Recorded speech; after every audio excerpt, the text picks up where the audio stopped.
Hello दोस्तों, कैसे आप सब लोग। मैं Abhishek from programming world. So friends, आज अपन साइमल्टेनियस इक्वेशन पे बेस्ड क्वेश्चन करने वाले हैं, ठीक है। तो चलिए without wasting of time start करते हैं। कभी आपने इंट्रोडक्शन वीडियो नहीं देखी तो प्लीज भाई पहले देख के आओ। चलिए तो करते स्टार्ट। साइमल्टेनियस इक्वेशन पे क्वेश्चन करने से पहले आपको इंट्रोडक्शन और वर्किंग वाली वीडियो देखनी पड़ेगी। क्यों? क्योंकि उसमें मैंने पूरी वर्किंग बता दी थी। सबसे पहले क्या करेंगे, आपको इस तरीके की इक्वेशन दी जाएगी। अच्छा, क्वेश्चन में पढ़ के बता देता हूं। Examine the following equation for consistence and if consistent then find the complete solution. Check करना है कि आपका जो दिया गया सॉल्यूशन है क्या वो कंसिस्टेंट है, और कभी दिया गया सॉल्यूशन कंसिस्टेंट होता है तो उसका कंप्लीट सॉल्यूशन निकालो। साइमल्टेनियस इक्वेशन पे कुछ इस तरीके के क्वेश्चन पूछे जाते हैं एग्जाम्स में, ठीक है। तो आपको सोल्व करते आना चाहिए। अरे हाँ कि ना? चलिए करते हैं सोल्व।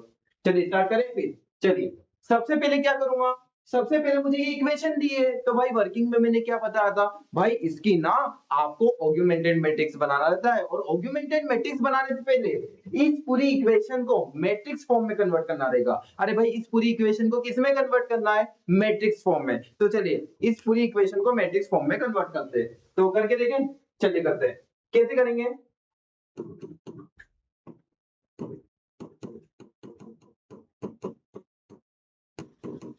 मैट्रिक्स फॉर्म यानी कि ए एक्स इक्वल टू बी, ठीक है। अब ये ए क्या है? ए होता है आपका कोएफिशिएंट मैट्रिक्स। अरे कोएफिशिएंट मैट्रिक्स क्या होता है भाई? मैंने बताया था कोएफिशिएंट मैट्रिक्स क्या होता है। चलिए तो धीरे धीरे मैं क्या करता हूँ, इनकी वैल्यू को उठाता हूँ। इस इक्वेशन को मैंने उठाया, साइड में लिखता हूँ। क्या है? x plus 2y minus Z, ठीक है। अब कोएफिशिएंट मैट्रिक्स क्या होता है? x, तो इसको मैं 1x बोल सकता हूँ। तो ये 1 क्या है? इस x का कोएफिशिएंट है, ठीक है। तो मैंने यहाँ पर क्या बोल दिया? 1। क्या बोल दिया? 1। फिर 2y, तो ये y का कोएफिशिएंट कौन हो गया भैया? ये y का कोएफिशिएंट हो गया 2, तो इधर मैंने लिख दिया 2। फिर मैंने बोल दिया माइनस जेड। अरे यार ये जेड का कोएफिशिएंट क्या हो गया भैया? तो मैंने बोल दिया जेड का कोएफिशिएंट ना -1 हो गया है। तो यहाँ पर मैंने क्या लिख दिया? -1। हाँ, तो इसका काम तो हो गया फर्स्ट लाइन का। जब फर्स्ट लाइन का काम खत्म हो गया तो इसको रख के क्या करना है? हटा दो, हटा दिया। अब क्या है? अब सेकंड लाइन की बारी, इसकी बात करेंगे अपन।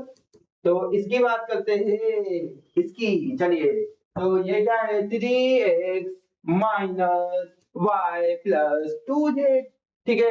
अब इस x का कोएफिशिएंट क्या है? इस x का कोएफिशिएंट होता है 3, तो यहाँ 3 लिख दिया। अरे भाई इस y का कोएफिशिएंट क्या है? तो इस y का कोएफिशिएंट है -1, तो यहाँ -1 लिख दिया। अरे आया कि नहीं आया समझ में?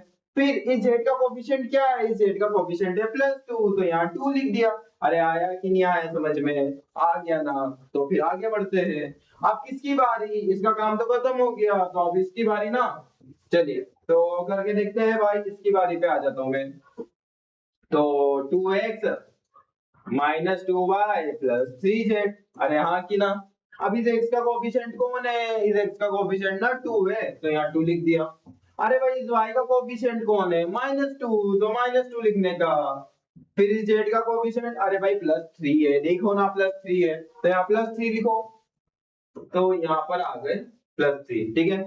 अब बात करते हैं इसकी, इस वाली इक्वेशन की बात कर लेते हैं। x minus y plus z, ठीक है। तो x का कोएफिशिएंट कौन है? अरे भाई इसको 1x लिख सकते हैं। किसने बोला नहीं लिख सकते? लिख सकते हैं, तो लिखो ना फिर। तो x का कोएफिशिएंट 1 हो गया। ये y है तो इसको मैं -y लिख सकता हूँ, -1y।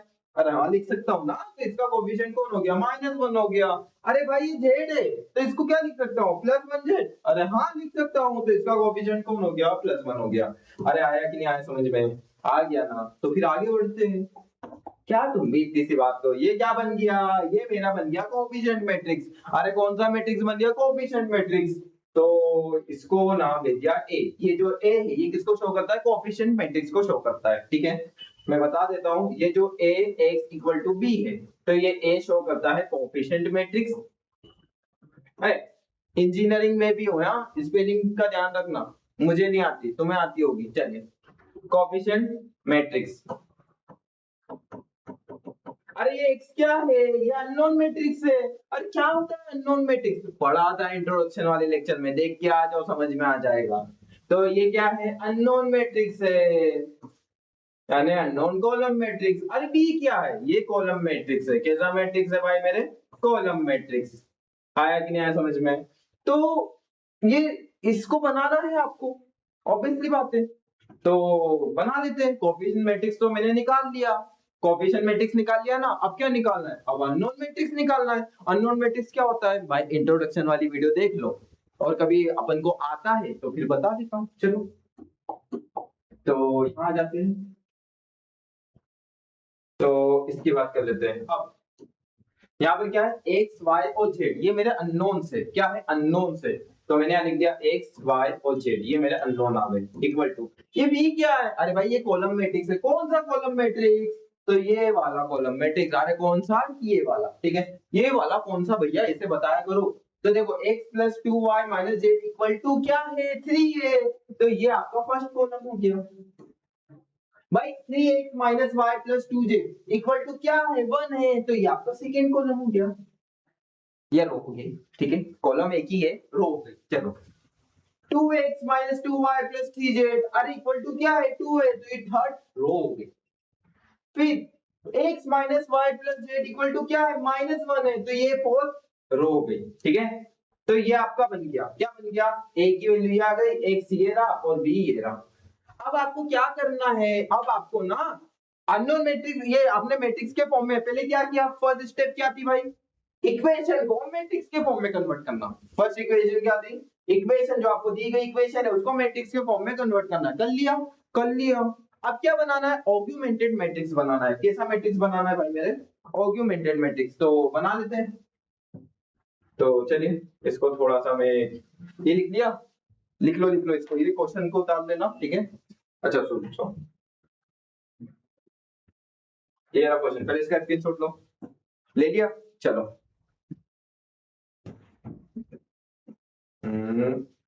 ठीक है, बस मुझे इसकी जरूरत थी, ये क्या बात है, इसकी जरूरत नहीं है मुझे।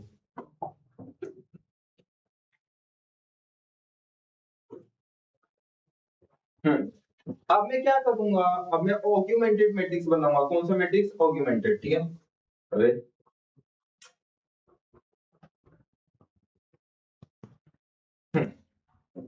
ऑगुमेंटेड मैट्रिक्स कैसे बनता है भाई मेरे, तो ऑगुमेंटेड मैट्रिक्स ना मैं बताता हूँ, ये ए और बी वाले को जोड़ के, यानी कि कोएफिशिएंट मैट्रिक्स और कॉलम मैट्रिक्स को जोड़ के ऑगुमेंटेड मैट्रिक्स बनता है। अरे कैसे बनता है, कोएफिशिएंट मैट्रिक्स और कॉलम मैट्रिक्स को जोड़ के ना ऑगुमेंटेड मैट्रिक्स बनता है।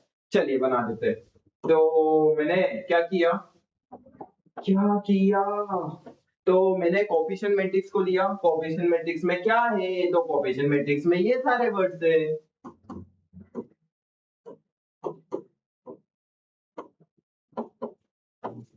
फिर क्या किया, कॉलम, कॉलम मैट्रिक्स को जोड़ दो, तो कॉलम मैट्रिक्स में ये सारे थे।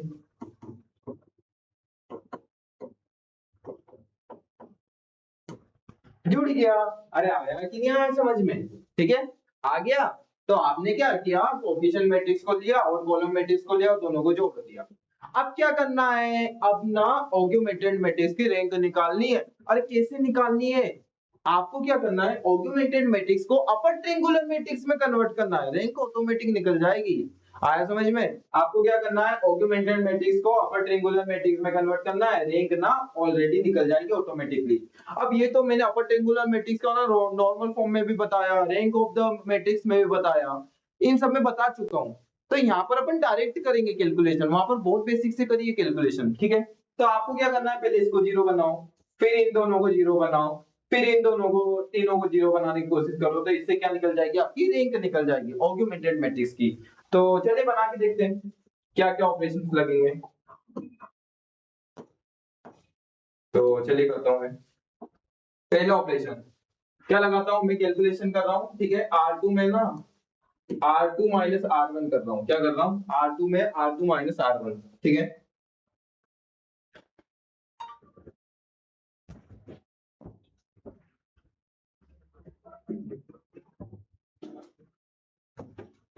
एक मिनट, अपन ने कुछ गलती की क्या भैया जी, कुछ गलती है, गलती गलती गलती गलती, 1 2 3, हाँ। इसको पहले क्या करो, इंटरचेंज कर दो, तो इसको पहले मैं इंटरचेंज कर रहा हूँ, ठीक है। ठीक है, तो मैंने इसको इंटरचेंज किया पहले, तो R2 को ना R3 से इंटरचेंज कर दो, तो अपना जो नया मैट्रिक्स आएगा वो क्या आएगा, वो नया आर्गुमेंटेड मैट्रिक्स क्या आया, ये आ गया, ठीक है। ठीक है, क्यों किया? कैलकुलेशन मेरे को इजी करनी थी इसलिए। चलिए 2 - 2 3 2 और 3 - 1 2 1 1 -1 1 -1। ठीक है, ये मेरा नया मैट्रिक्स आ गया। ठीक है, मैंने क्या किया, R2 और R3 को इंटरचेंज कर दिया। चलिए अब क्या करना है,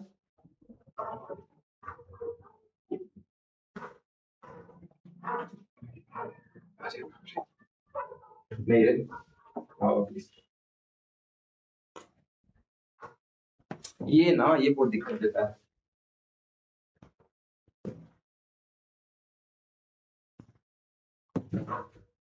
हाँ ठीक है, ये क्या है? चलिए अब क्या किया, अब मेरी बात सुनना। R2 में मैंने कौन सा ऑपरेशन लगा दिया, R2 में मैंने लगा दिया R2 माइनस 2R1। ठीक है, इससे क्या हो जाएगा, इसको जीरो बनाना है, पहले इसको जीरो बनाऊंगा, फिर इन दोनों को बनाने की कोशिश करूंगा, फिर इन तीनों को बनाने की कोशिश करूंगा। तो भाई मैंने क्या किया, R2 में ना R2 माइनस 2R1 कर दिया। क्यों? क्योंकि यहाँ पर 2 है। जब यहाँ पर 2 है तो मैंने क्या किया, ये फिर ये 2 है तो R2 माइनस 2R1 यानी कि 2 माइनस हो जाएगा, 2 into 1 2 होता है। तो समझ जाओ ना, जीरो आ जाएगा यार। तो तुम लोगों ने इतना रैंक ऑफ द मैट्रिक्स और नॉर्मल फॉर्म पढ़ के तो साइमल्टेनियस इक्वेशन में आ रहे हैं। तो R2 माइनस 2R1, तो इसकी जब कैलकुलेशन करेंगे तो ये तो जीरो मिल जाएगा मुझे। तो मुझे जो कैलकुलेशन करने के बाद मिल रहा है वो क्या मिल रहा है, चलो और ऑपरेशन भी लगा देता हूं मैं, और यहाँ पर लिख दिया R3 में R3 माइनस 3R1। ठीक है, डायरेक्ट लगा दिया, क्योंकि यहाँ पर देखो ना ये भी जीरो हो जाएगा। फिर R4 में क्या करूंगा, R4 में डायरेक्ट लिख दूंगा R4 माइनस R1। ठीक है, तो इससे ये भी जीरो हो जाएगा। चलिए करके देखते हैं। तो मुझे जो मैट्रिक्स मिलेगा ये सब कैलकुलेशन करने के बाद, वो कौन सा मैट्रिक्स मिलेगा, कुछ इस तरीके का।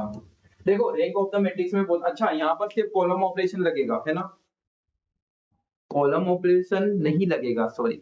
इंट्रोडक्शन वीडियो में बताया था वर्किंग में कि यहाँ पर जो एलिमेंट्री ऑपरेशन लगेगा ओनली रो ऑपरेशन लगेगा, कॉलम ऑपरेशन नॉट अलाउड। अरे भाई क्या समझे, कॉलम ऑपरेशन नहीं अलाउ है, पता है, कॉलम ऑपरेशन नहीं लगेगा, सिर्फ रो लगेगा, समझे ना। चलो आगे बढ़ते हैं। तो यहाँ पर जब मैंने ये ऑपरेशंस लगाए तो मुझे क्या मिल जाएगी, ये तीनों वैल्यू जीरो मिल जाएगी, क्योंकि देखो ना R2 में R2 माइनस 2R1 किया तो ये जीरो हो गया, R3 में R3 माइनस 3R1 किया तो ये जीरो हो गया, R4 में R4 माइनस R1 किया तो ये जीरो हो गया। तो ये तीनों जीरो एक साथ हो गई। ठीक है, तो करवा 1 2 -1 कोलन 3। ठीक है, फिर क्या आ गया, ये तो जीरो हो गया भाई। ठीक है, फिर ये क्या हो जाएगा, कैलकुलेशन करेगा -6 5 कोलन -4। ठीक है, फिर क्या आया, जीरो, ये क्या हो जाएगा, -3 ना, हाँ ठीक है, -7 5 और -8। ठीक है, उसके बाद क्या हो जाएगा, जीरो -3 2 और यहाँ पर 4 आ गया। ठीक है, आया समझ में। तो ये मुझे मिला। अब क्या करना है, देखो इनको जीरो बना दिया, अब क्या करूंगा, इनको जीरो बनाने की कोशिश करूंगा। ठीक है, इनको जीरो बनाने की कोशिश करूंगा। तो चलिए वो कोशिश को क्या बोलते तुम लोग, स्टार्ट करते हैं, प्रारंभ करते हैं। चलिए करें स्टार्ट, तो करते हैं। तो मैंने यहाँ पर क्या किया, R3 में क्या किया, 6R3 माइनस क्या कर दिया, 7R2 कर दिया, क्योंकि मुझे इसको जीरो बनाना है। अब देखो मुझे किसी पे फोकस, आपको किसी पे फोकस नहीं करना है, आपको सिर्फ ये फोकस करना है कि आप अपर ट्रिंगुलर मैट्रिक्स कैसे बनाओ। और अपर ट्रिंगुलर मैट्रिक्स बनाने के लिए आप क्या करोगे, पहले इनको जीरो बनाने की कोशिश करोगे, फिर इनको जीरो बनाने की कोशिश करना, कुछ भी ऑपरेशन लगे लगा दो। ठीक है, फिर इसको जीरो बनाने की कोशिश करना, आपका आउटपुट ऑटोमेटिक आएगा। चलिए, तो मैंने क्या किया, 6R3 माइनस 7R2 किया, जिससे मुझे ये जीरो मिल रहा है। ठीक है, तो करके देखते हैं, तो मुझे क्या मिलेगा, अच्छा ये भी जीरो मिल जाएगा भाई। चलिए, तो कैसे मिलेगा समझते हैं। तो मैंने यहाँ पर क्या किया, R4 में भी एक ऑपरेशन लगा दिया, कौन सा, 2R4 माइनस क्या लगा दिया, R2 लगा दिया। तो देखा जाए तो 2R4 माइनस R2, हाँ देखो ना, 2R4 यानी कि 6 माइनस R2 यानी कि ये दोनों जीरो हो रहे हैं मेरे, ये दोनों जीरो हो रहे हैं ना। ठीक है, इसको नोट कर लिया। चलिए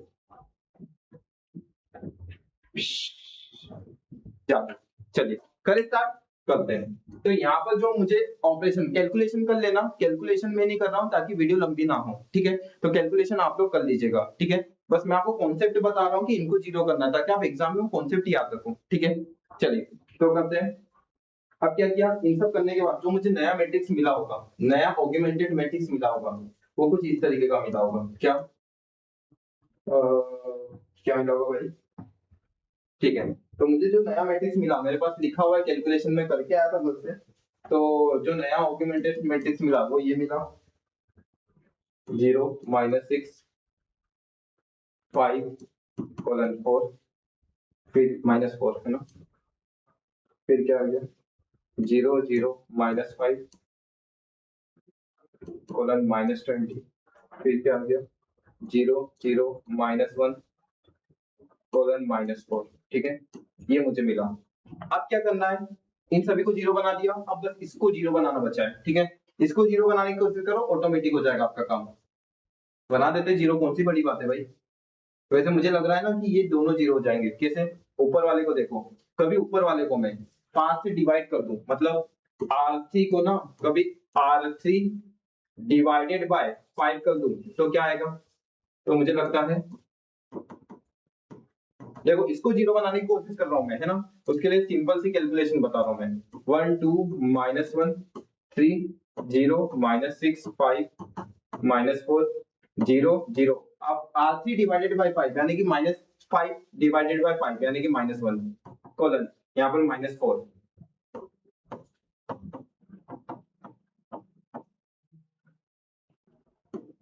वाह, देखा जाए तो बहुत अच्छी चीज है ये।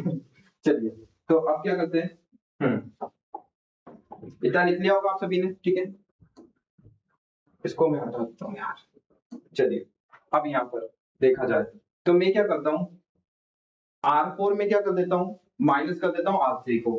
तो R4 माइनस R3, ठीक है। रो ऑपरेशन लगेगा, कॉलम ऑपरेशन नहीं लगेगा, लगा मत आना वहां, ठीक है। या तो फिर मुझे मत बोलना सर आपने गलत सिखा दिया, भाई मैंने सही सिखाया है। चलिए करते हैं। तो यहाँ पर देखा जाए तो यहाँ पर क्या आ रहा है, तो यहाँ पर आ रहा है 1 2 -1:3, फिर 0 -6 5:4, फिर क्या आ रहा है 0 0 -1:4, फिर 0 0 -1 सॉरी यहाँ पर भी जीरो हो गया और यहाँ पर भी जीरो हो गया। तो यहाँ पर देखा जाए तो ऑगमेंटेड मैट्रिक्स की जो रैंक आ रही है, मतलब रैंक ऑफ ऑगमेंटेड मैट्रिक्स कितना हो रहा है, 3 हो रहा है। जो ऑगमेंटेड मैट्रिक्स की रैंक आ रही है वो कितनी आ रही है भाई, 3 आ रही है। कितनी आ रही है, 3 आ रही है, ठीक है। अब आपको क्या करना है, मैंने वर्किंग में क्या बताया था, आपने ऑगमेंटेड मैट्रिक्स की रैंक निकाल ली। अब आपको क्या करना है कि रैंक ऑफ ए और रैंक ऑफ ऑगमेंटेड मैट्रिक्स को अलग अलग करना है। मतलब अब मुझे क्या करना है, रैंक ऑफ ए को कंपेयर करना है कि क्या वो rank of A rank of augmented matrix के इक्वल आ रही है कि नहीं। कभी rank of A rank of augmented matrix के इक्वल आती है तो अपन आगे प्रोसेस कर सकते हैं, ठीक है। तो चेक कर लेते हैं कि कभी rank of A rank of augmented matrix के इक्वल नहीं आती तो आगे प्रोसेस नहीं होता। तो रैंक ऑफ ए निकाल लेते हैं। रैंक ऑफ ए यानी कि ए मैट्रिक्स की रैंक निकालते हैं। ए मैट्रिक्स की रैंक कैसे निकलेगी, कैसे निकलेगी ए वाले मैट्रिक्स की रैंक, वापस से ए वाले मैट्रिक्स पे जाके रैंक निकाले। अरे मत करो ऐसा काम, क्या करो, ये आपके दो मैट्रिक्स है, किस किस से मिलके बना है, पहला ए मैट्रिक्स से मिलके बना, दूसरा बी मैट्रिक्स से मिलके बना, ठीक है। तो मैं अपना ए वाला मैट्रिक्स कितना पोर्शन है मेरा, ए वाला मैट्रिक्स में कौन कौन सा पोर्शन है, तो ये तो मेरा ये वाला मैट्रिक्स कौन सा मैट्रिक्स बन रहा है, ये वाला मैट्रिक्स मेरा ए मैट्रिक्स बन रहा है। कैसा, ए मैट्रिक्स। तो मैं अपने ए मैट्रिक्स को अलग कर देता हूँ, ठीक है। मैं क्या करता हूँ, मेरे ए मैट्रिक्स को अलग कर लेता हूँ। तो मैंने क्या किया, मेरे ए मैट्रिक्स को अलग किया। तो यहाँ पर क्या आता है 1 2 -1 0 -6 5 0 0 -1 0 0 0। तो ए की रैंक, अब मैं क्या करूंगा, रैंक ऑफ ए चेक करता हूँ रैंक ऑफ ऑगमेंटेड मैट्रिक्स की। तो ये समझ में आया, मैंने कुछ नहीं किया, मैंने अपने ए मैट्रिक्स को अलग कर लिया। अब क्या करना है, चेक करो रैंक ऑफ ए कितनी आ रही है, तो रैंक ऑफ ए आ रहा है 3। रैंक ऑफ देखो ना 3 आ रही है। रैंक ऑफ ऑगमेंटेड मैट्रिक्स कितना आ रहा है, तो रैंक ऑफ ऑगमेंटेड मैट्रिक्स आ रहा है 1 2 3 3। अरे रैंक ऑफ ए तो रैंक ऑफ ऑगमेंटेड मैट्रिक्स के इक्वल आ रही है। रैंक ऑफ ऑगमेंटेड मैट्रिक्स कितनी है, 3 आई। रैंक ऑफ ए कितनी है, 3 ही है। तो फिर तो फिर आगे सॉल्यूशन होगा। मेरी बात सुनो, कभी रैंक ऑफ ए इक्वल होता है रैंक ऑफ ऑगमेंटेड मैट्रिक्स के। इसका मतलब क्या हुआ, आगे प्रोसेस करो। बट कभी यहाँ पर इक्वल नहीं होती है, तो भाई रुक जा, स्टॉप। आया समझ में? तो कभी rank of A rank of augmented matrix के इक्वल होता है तो आगे प्रोसेस करो, नहीं तो रुक जाओ। ठीक है, तो यहाँ पर देखा जाए तो रैंक ऑफ ए किसके इक्वल है, रैंक ऑफ ऑगमेंटेड मैट्रिक्स के। तो इसका मतलब क्या हुआ, आगे प्रोसेस करना है, कर लो। तो करते हैं आगे प्रोसेस। अब आगे प्रोसेस कैसे होगी समझते हैं। वापिस से अपन वो a इक्वल टू उस पे आते हैं, b पे। ठीक है, तो मैं यहाँ आ जाता हूँ क्लियरली। पहले तो ये स्टेटमेंट लिख लो, लिख के आना एग्जाम में क्लियरली, है ना। Clearly rank of A rank of augmented matrix equal to rank of A, ठीक है, इक्वल टू 3। अब मैंने आपको वर्किंग में भी बताया था कि यहाँ पर दो केसेस बनते हैं। कभी rank of A rank of augmented matrix के इक्वल है तो वहां पर दो केसेस बनेंगे। ठीक है, क्या बनते हैं समझते हैं, चेक करो। ये क्या है, नंबर ऑफ अननोन्स को बता रहा है, नंबर ऑफ अननोन्स। कभी आपकी रैंक नंबर ऑफ अननोन्स के इक्वल आई तो वहां पर यूनिक सॉल्यूशन आता है। मेरे नंबर ऑफ अननोन्स कितने हैं, तो मेरे नंबर ऑफ अननोन्स यानी कि मेरा कॉलम मैट्रिक्स कितना है, तो एक्स वाला मैट्रिक्स जब मैंने आप अपनी बुक में देखना एक्स वाई जेड, तो मेरे नंबर ऑफ अननोन कितने हैं, 3 अननोन्स है। और मेरी रैंक कितनी आ रही है, 3 आ रही है। ठीक है, तो कभी मेरी रैंक 3 आई और मेरे अननोन्स भी 3 है, इसका मतलब क्या हुआ कि आपकी जो रैंक ऑफ मैट्रिक्स है वो कभी नंबर ऑफ अननोन्स के इक्वल हो जाता है तो वहां पर यूनिक सॉल्यूशन निकलता है। बट कभी आपका जो रैंक ऑफ मैट्रिक्स है वो नंबर ऑफ अननोन्स से कम होता है तो वहां पर आपका इनफाइनाइट सॉल्यूशन निकलता है। मतलब क्या हुआ समझ में नहीं आया, बताता हूं। देखो पहले कभी आपके ऑगमेंटेड मैट्रिक्स की रैंक आपके ए मैट्रिक्स के रैंक के इक्वल आ रही है तो आप आगे प्रोसीड कर सकते हो। लेकिन आगे प्रोसीड करने में भी दो ऑप्शन निकलते हैं कि आपका जो सॉल्यूशन है वो यूनिक निकलेगा या इनफाइनाइट निकलेगा। यूनिक सॉल्यूशन क्या बोलता है कि आपकी जो रैंक है वो नंबर ऑफ अननोन्स के इक्वल आनी चाहिए। नंबर ऑफ अननोन कितने, 3 अननोन्स है, तो रैंक कितनी, 3 है। इसका मतलब यहाँ पर जो सॉल्यूशन मिलेगा वो यूनिक सॉल्यूशन मिलेगा। यूनिक सॉल्यूशन क्या बोलता है कि आपका जो रैंक है वो कभी नंबर ऑफ अननोन्स के इक्वल होता है तो वहां पर यूनिक सॉल्यूशन निकलता है। लेकिन कभी आपकी जो रैंक है वो नंबर ऑफ अननोन से कम होती है तो वहां पर इनफाइनाइट सॉल्यूशन निकलेगा। आया समझ में? तो यहाँ पर देखा जाए तो मेरी जो रैंक है वो 3 आ रही है और मेरे नंबर ऑफ अननोन कितने, 3 है। तो यहाँ पर जो सॉल्यूशन निकलेगा वो क्या आ रहा है, वो आएगा यूनिक। ठीक है, आगे समझ में? तो हेंस गिवन सिस्टम कंसिस्टेंट, ये क्या है, कंसिस्टेंट है। कंसिस्टेंट यानी कि इसको आगे प्रोसीड कर सकते हैं अपन, सॉल्यूशन निकल सकता है। क्यों? क्योंकि rank of A rank of augmented matrix के इक्वल है, यानी कि यहाँ पर आगे प्रोसीड हो सकता है। ठीक है,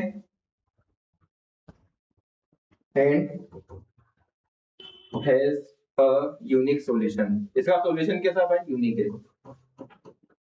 ठीक है, चलिए नाउ, चलो नाउ जहाज वाला नाम नहीं, अब आगे क्या करेंगे वो बता रहा हूं मैं। तो चलिए आगे क्या करते समझते हैं, है ना। तो चलिए भाई चल ना, देख।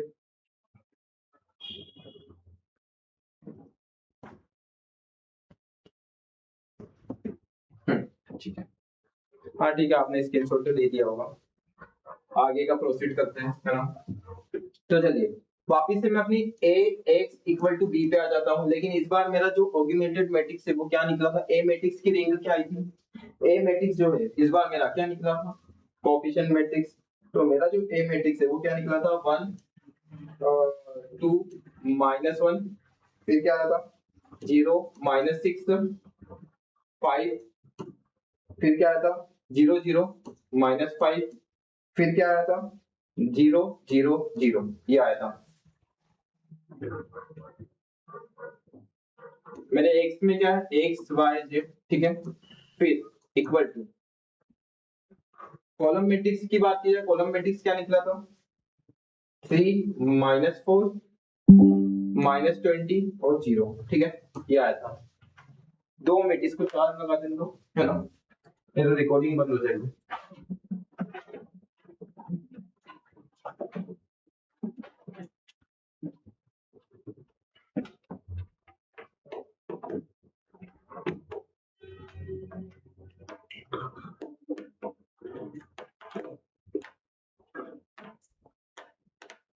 चलिए तो समझते, तो यहाँ पर देखा जाए तो ये मेरा आया था, है ना। ये कैसे आया सर, ये आपने इक्वेशन कैसे लिखी बताइए थोड़ा, तो समझो। मेरा जो ऑगमेंटेड मैट्रिक्स था वो क्या आया था, मेरा जो ऑगमेंटेड मैट्रिक्स था वो कुछ ये आया था, क्या आया था भाई, 1 2 -1, फिर क्या है 0 -6 5 0 0 -5 0 0 0 3 -4 -20 और 0, ये था। अब ये मेरा ए मैट्रिक्स हो गया और ये मेरा बी मैट्रिक्स हो गया। जब मैं इन दोनों को अलग अलग कर रहा हूं तो देखो ना, ए मैट्रिक्स अब मेरा ये आया है, ठीक है, और बी मैट्रिक्स मेरा ये आया है। आगे समझ में, तो आपको अब जो मैट्रिक्स बनाना है Ax इक्वल टू बी की जगह पे, तो ए की वैल्यू आप यही लोगे ए मैट्रिक्स की, और बी की वैल्यू वही लोगे बी वाले मैट्रिक्स के। आगे समझ में, ठीक है, ये चीज मुझे आपको समझानी थी, बस कुछ नहीं किया, इस मैट्रिक्स ऑगमेंटेड मैट्रिक्स को मैंने अलग अलग किया, ठीक है।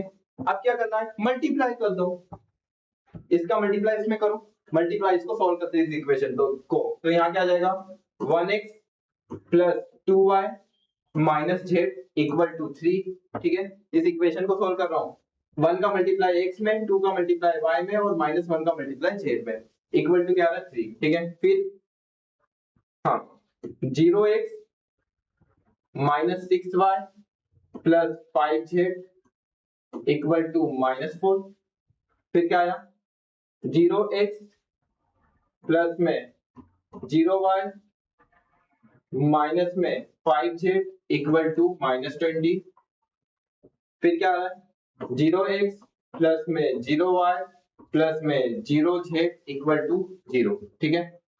ये मेरी इक्वेशन बनी है। अब इस इक्वेशन के थ्रू मैं x, y और z की वैल्यू निकालूंगा। तो यहाँ पर देखा जाए तो इसको कभी सिस्टमेटिक वे में सोल्व करूँ तो x plus 2y minus z equal to 3, -6y plus 5z equal to -4 और -5z इक्वल टू -20, ठीक है। ये मेरा बना, इसको इक्वेशन 1 नाम दे दो, इसको इक्वेशन 2 नाम दे दो और इसको इक्वेशन 3 नाम दे दो। इसके थ्रू आपको x, y और z की वैल्यू निकालनी है। चलिए इक्वेशन 3 की बात कर लेता हूं मैं, है ना। अरे यार थोड़े ज्यादा, चलो बाय इक्वेशन 3, तो -5z इक्वल टू -20, ठीक है। माइनस से minus cancel, z equal to क्या आ रहा है 20 अपॉन में 5, तो यहाँ पर z की वैल्यू क्या आ गई, z की वैल्यू आ गई 5, नहीं 4 आ गई ना, z की वैल्यू आ गई 4, ठीक है।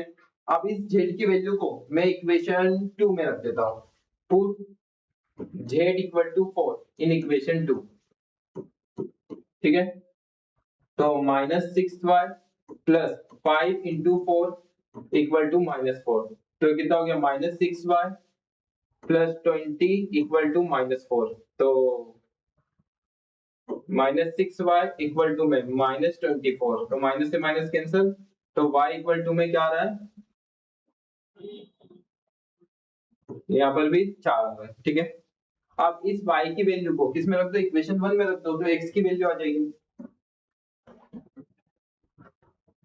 रुक जाओ पहले इसको यहाँ लिख देता हूँ, x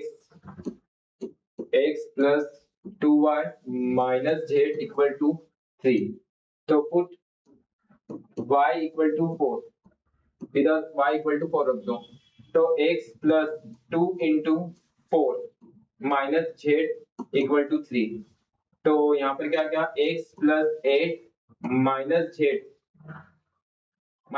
अरे z की भी तो वैल्यू है, z की भी तो वैल्यू रखो यार, तो z की वैल्यू क्या थी 4 थी, तो z इक्वल टू 4 भी रखो, यहाँ पर z इक्वल टू 4 रख दो, तो x plus 8 minus 4 equal to 3, तो यहाँ पर क्या आ गया x प्लस 4 इक्वल टू 3, तो x की जो वैल्यू आ रही है वो क्या आ रही है -1, ठीक है। तो यहाँ पर देखा जाए तो x, y और z की वैल्यू आ चुकी है, और x, y और z की वैल्यू क्या आई है, तो x की वैल्यू आ गई -1, y की वैल्यू आ गई 4 और z की वैल्यू आ गई 4, और यहाँ पर आपका प्रॉब्लम सॉल्व हो चुका है। तो ये पहला क्वेश्चन था साइमल्टेनियस इक्वेशन से। एक लेक्चर और लूंगा जिसमें 2 क्वेश्चन और करवाऊंगा, उसके बाद अपना टॉपिक खत्म साइमल्टेनियस इक्वेशन। मुझे ना किसी भी हालत में आपकी एग्जाम से पहले सेकंड यूनिट और 5th यूनिट पूरी खत्म करनी, ताकि एग्जाम में पास होने लायक पूरा लिखा हो, ठीक है। तो चलो वीडियो अच्छी लगी तो लाइक करें, सब्सक्राइब करें, शेयर करें, बाय।